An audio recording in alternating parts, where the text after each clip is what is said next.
السلام علیکم ورحمۃ اللہ وبرکاتہ۔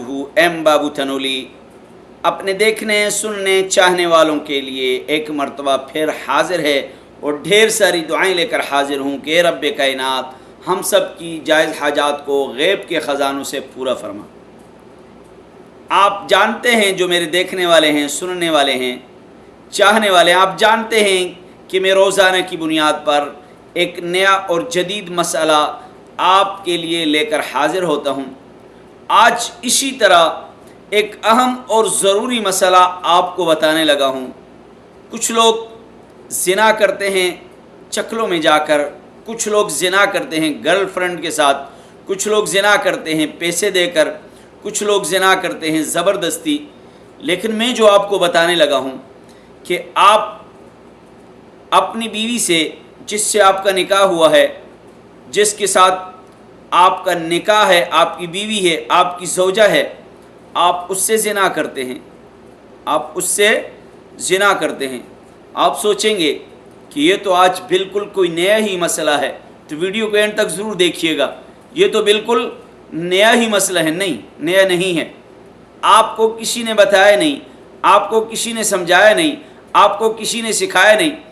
تو اگر آپ اپنی بیوی کے ساتھ مینسز کے دنوں میں، ماہواری کے دنوں میں ملتے ہیں تو یہ زنا ہے، یہ گناہ ہے۔ یہ کیا ہے؟ یہ زنا سے گناہ ہوتا ہے نا۔ تو جب آپ ماہواری کے دنوں میں، مینسز کے دنوں میں ملتے ہیں تو یہ گناہ ہے، یہ زنا ہے۔ اور دوسرا، جب آپ اپنی بیوی کو، جس سے آپ کا نکاح ہے، نفاس کے دن ہوتے ہیں، بچہ پیدا ہونے کے بعد والے جو دن ہوتے ہیں، بلیڈنگ ہوتی ہے، اسے نفاس کہتے ہیں، اس حالت میں نکاح کرتے ہیں تو گویا کہ اس کا بھی اتنا ہی گناہ ہے کہ جتنا زنا کا گناہ ملتا ہے۔ دو ہو گئے۔ تیسری بات، اگر آپ اپنی بیوی کے فطرتی راستے کو نہیں استعمال کرتے، فطرتی جگہ کو جو کہ جماع کے لیے بنائی گئی ہے، جو کہ ملاپ کے لیے بنائی گئی ہے، آپ اس جگہ کو نہیں استعمال کرتے، آپ غیر فطرتی جگہ کو، آپ غیر فطرتی، یعنی کھل کے بتاؤں کہ آپ عورت کے اگلے حصے کو نہیں استعمال کرتے، پچھلے حصے کو استعمال کرتے ہیں، زنا کرتے ہیں، دخول کرتے ہیں، تو سمجھیں کہ آپ کیا کر رہے ہیں؟ آپ زنا کر رہے ہیں۔ تین چیزیں: مینسز کے اندر بیوی کے ساتھ ملاپ، دخول کرنا، گویا کہ زنا کر رہے ہیں۔ نفاس کے اندر بیوی کے ساتھ ملاپ، دخول کرنا، گویا کہ زنا کر رہے ہیں۔